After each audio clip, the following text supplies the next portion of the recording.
and welcome to Expanded Learning in California, a video on 8515 brought to you by the California Department of Education's Expanded Learning Division. This video will review direct service to pupils and administrative costs, also known as 8515, supplement versus supplant, and how 8515 is monitored through the federal program monitoring process. This video was created to inform grantees, program providers, and practitioners of the requirements of 8515. Hello, my name is Kelly Faustino, Education Programs Consultant with the California Department of Education's Expanded Learning Division. Today's video will discuss the requirements of 8515, identify common issues grantees face with 8515, review the FPM and audit process, and provide valuable resources for grantees. This video was created by the Policy Committee of the Expanded Learning Division, which is comprised of about 20 representatives from across the field. The Policy Committee helps to develop, maintain, and disseminate clear policies to ensure quality programs. 8515 has been an emerging issue that the Policy Committee has helped to address over the past several years. In addition to this video, the Policy Committee has also helped to revise the 8515 guidance, which can be found on the web link at the end of this video. Let's begin by discussing the three different grant types that 8515 applies to. After-School Education and Safety, or ACES, is state funding for elementary and middle school programs.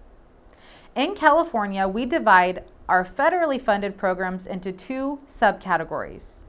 21st Century Community Learning Centers, or 21st CCLC, is for elementary and middle school programs. And 21st Century After-School Safety and Enrichment for Teens, also known as ASSETS, is for high schools. Education codes state that a program participant receiving state funding may allocate no less than 85% of the total grant amount to school sites for direct services and spend no more than 15% of the amount of the grant for administrative costs, including indirect costs. Here, we want to highlight two phrases: no less than 85% and no more than 15%. What that means is that programs can spend more than 85% on direct services, but they cannot spend more than 15% on administrative costs, including indirect. In addition to these administrative costs, a grantee may spend up to 15% of the first year's annual grant award for startup costs. There is an additional piece of education code which allows site coordinators who spend at least 85% of their time on site to charge 100% of their time towards direct services. In most cases, a site coordinator's job is comprised of both direct services and administrative responsibilities, including payroll and budgeting. So as long as they are on site for 85% of the time, they can count 100% of their position towards direct service. Here are a few important things to know. 8515 is only applied to the portion of the grant that is expended. For example, if a program receives $112,500 for their site, but only spends $100,000, 8515 would only be applied to the $100,000 expended. 8515 is only applicable to the grant funds. It is not monitored if the program has obtained other funding such as LCAP dollars, which is the Local Control Accountability Plan, or if the program charges fees. Those additional funds should be tracked separately and are not mandated to meet the 8515 requirements. Please note that if a program does charge family fees, those funds must be put back into the program. Lastly, the 8515 rules apply to the total amount. If a grantee subcontracts with a program provider, the 8515 rules apply to the total amount expended, not each recipient's portion. So what are direct services? Direct services are services that are directly tied to the students and typically delivered at the school site. These services directly serve or impact the students on a daily basis. Another way to look at it is if you remove the service, does it directly impact the quality of the program? On your screen now are examples of items that are considered direct services. Personnel providing direct hands-on services to students, supplies and materials used by the students, such as recreation equipment, enrichment supplies, or academic materials. Program assessment, especially if the funds are used for the program to engage in the continuous quality improvement or CQI process. This is where the program engages key stakeholders such as parents, teachers, students, or community members to help assess the program, and then uses that data to inform practices to ensure quality. And lastly, other services that are so integral to the program that the absence of the services would affect the quality. Examples of this include professional development for staff, parent education, and coaching staff members. Administrative costs are administrative in nature and not directly tied to the students or the quality of the program. Expenditures that are considered administrative costs are local educational agency, also referred to as LEA, or community-based organization, also known as CBO, administrative personnel. Programs commonly refer to these positions as program directors or area coordinators. LEA or CBO program personnel, such as fiscal representatives, and LEA or CBO program evaluation. Here, I quickly want to distinguish the difference between assessment and evaluation. Typically, evaluation is when a third party evaluates the program and provides a report of the findings. Assessment, particularly if it is part of the CQI process, is when a program engages stakeholders to help assess the program and then uses the data gathered from the assessment to inform practices to ensure quality. LEA or CBO advisory councils, and general staff development not related to expanded learning. A real-life example here is when an administrator had all staff get trained on the Public Address System, or PA system. Because the training wasn't directly linked to the expanded learning program, it would be considered an administrative cost. What are indirect costs? Indirect costs are general management costs and may account for things such as budgeting, accounting, or data systems and services. Indirect costs may not exceed 5% of the total grant award or the CDE-approved indirect cost rate, whichever is less. Indirect costs together with the administrative costs may not exceed 15% in total. For example, if an LEA has already spent 12% on administrative costs, the maximum they can claim for indirect costs is 3%, even if the approved rate exceeds 3%. For our 21st Century Community Learning Center programs, a community-based organization, or CBO, may be the fiscal agent, and they do not have a CDE-approved cost rate. Therefore, these programs would charge a straight 5% for indirect. Now, let us discuss a few examples and see if you can identify if they would fall into the direct service category or the administrative cost category. Feel free to pause the video after each example and have a conversation with your colleagues before we share the answer. Curriculum materials. Purchasing curriculum materials would be direct. Curriculum is used at the school site and directly benefits students and the quality of the program. While purchasing curriculum is direct, if a program decides to develop their own curriculum, the process of development would be administrative. Fingerprinting. Fingerprinting is administrative. Fingerprinting is part of the hiring process, and that process is administrative. Next, we have contracted services. This is when an organization or person comes in to provide direct instruction to the students, such as teaching the students karate or art. This would be direct. Because the person or organization is providing direct instruction to the students, it can be directly linked to the students and the quality of the program. Next up is walkie-talkies used at site. The answer is direct. Walkie-talkies used at the site can be directly linked to the safety of students.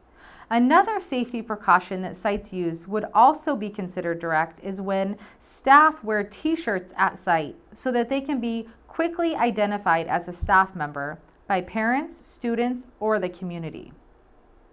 Next is benefits, which is inclusive of sick leave, vacation, or the cost of health care for frontline staff members.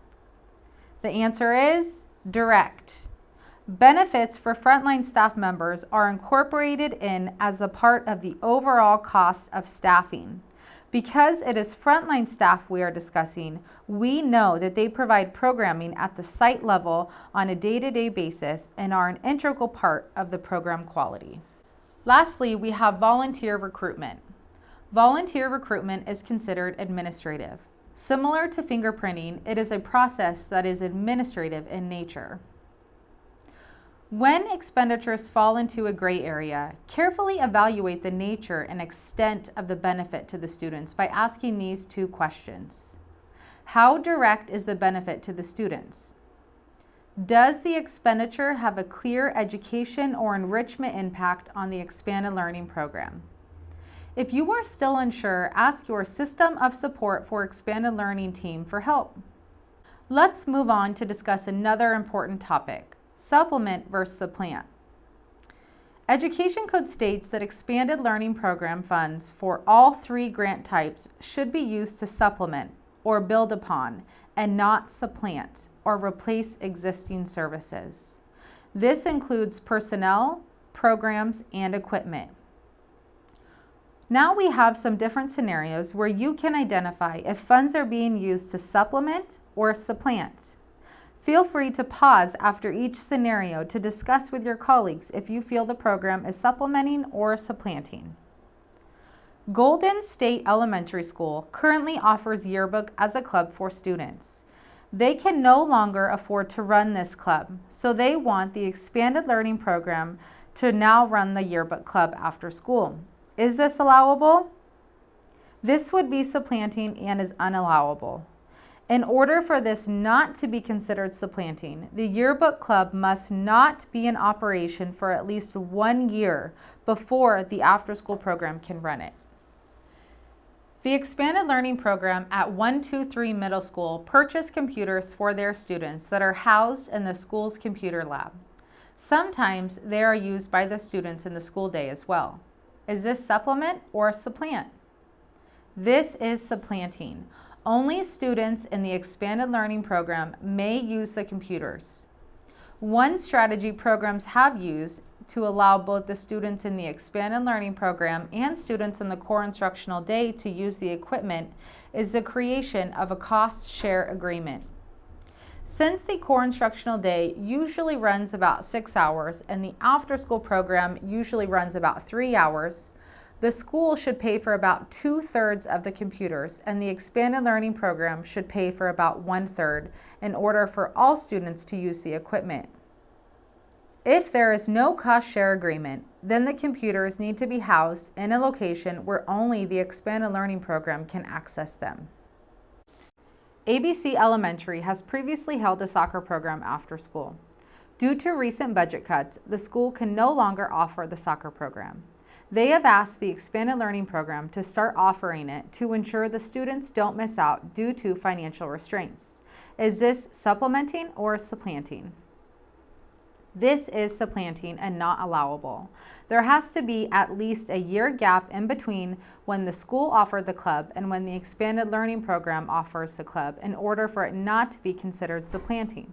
However, if the expanded learning program wanted to offer soccer to its students in the program and there was not any additional cost associated with it, they would be able to offer soccer. Donald Duck High School has a focus on physical activity. With approval from the CDE, the high school has purchased 2 treadmills for their expanded learning program. They have placed the treadmills in the exercise room where the high school students partake in physical education and have signs above the treadmills that say, "For assets students only." Is this supplementing or supplanting? The answer is supplanting. There is nothing that stops students in the core instructional day from using this equipment. Supplement versus supplant is one of the items we look at as part of federal program monitoring, and a big piece of it is the placement of the equipment. Here is a quick check that programs can utilize to determine if supplanting exists.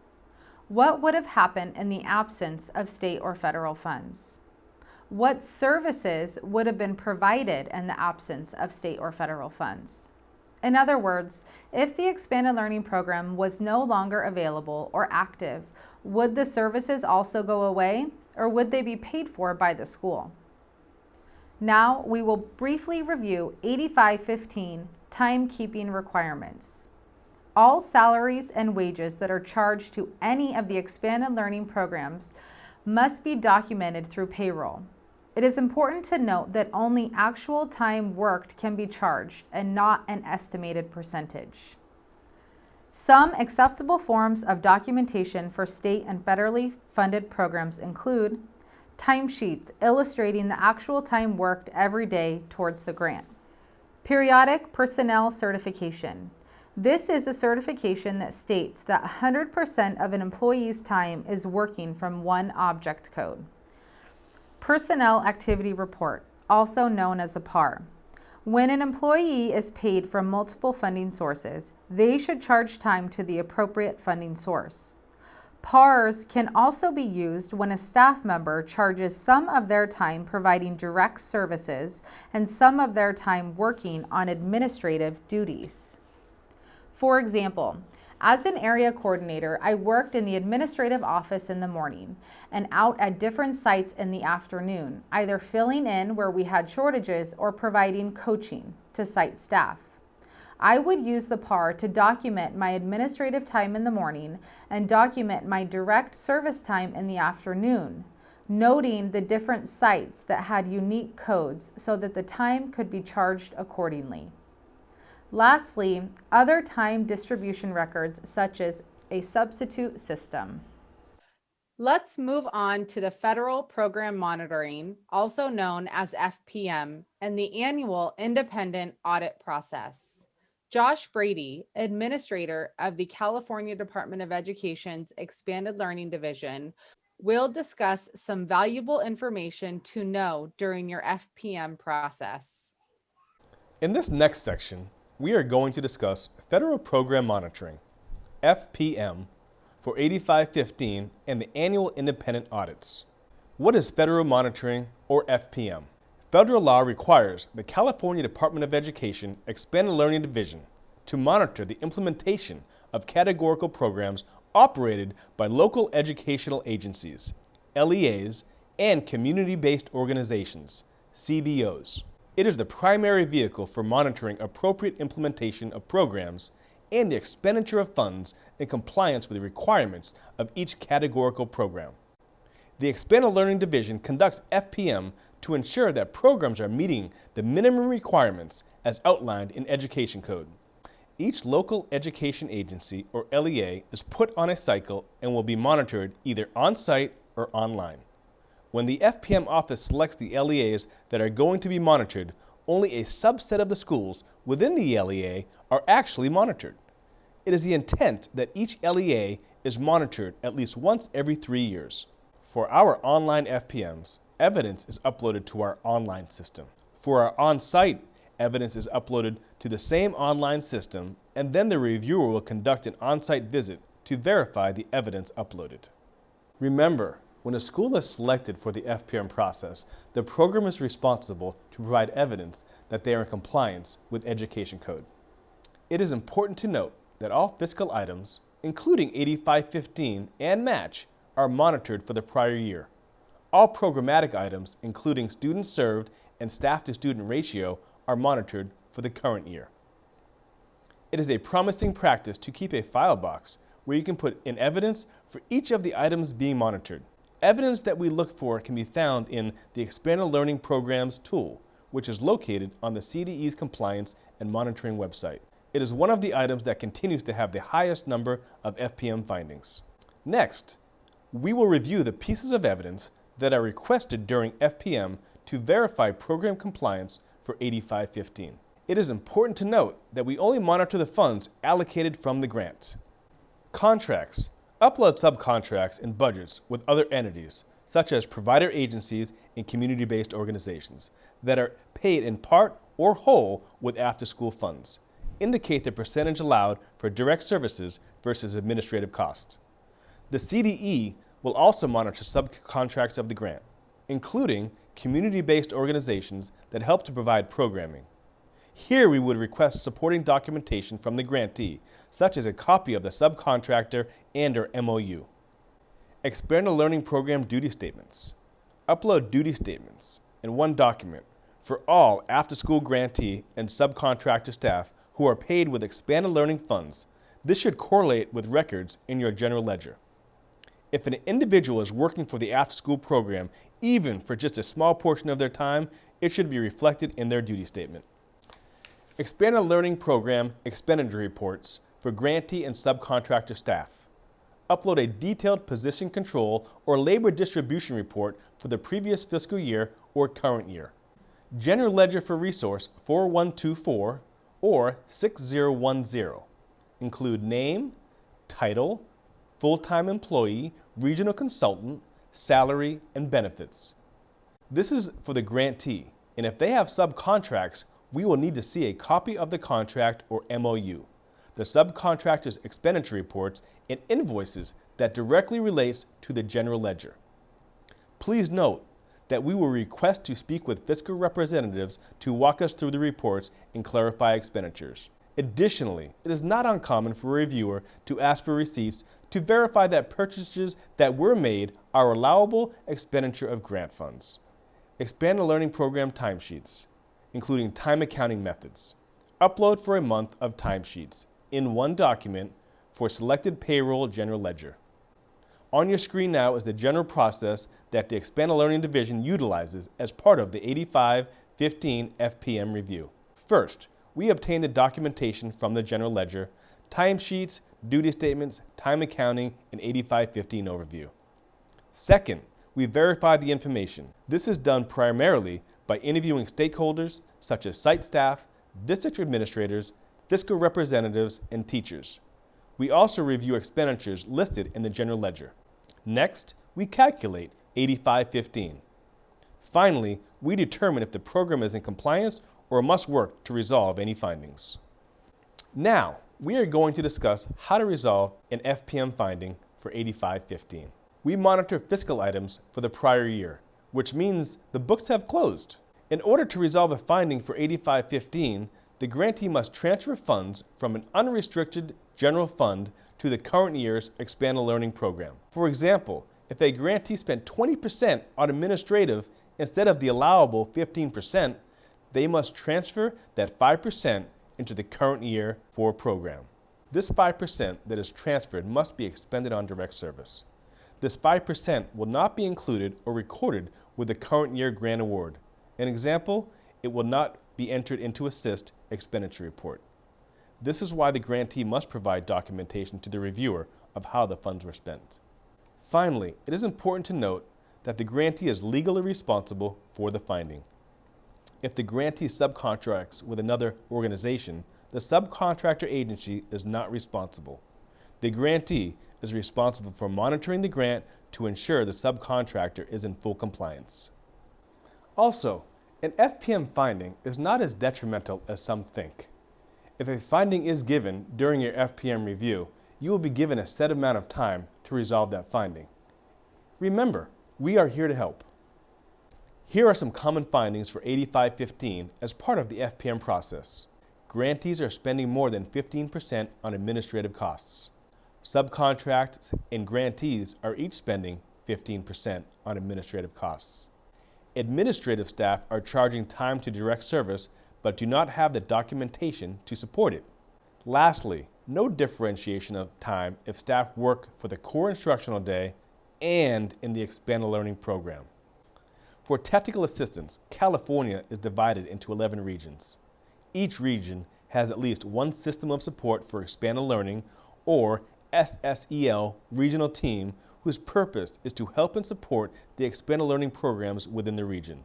This team is comprised of the following: an education programs consultant from the Expanded Learning Division provides program, administrative, and fiscal policy support for expanded learning grantees. The fiscal analyst provides support to grantees with budget transfers, expenditure reports, AO 400 grant awards, attendance reports, grant reductions, and assist.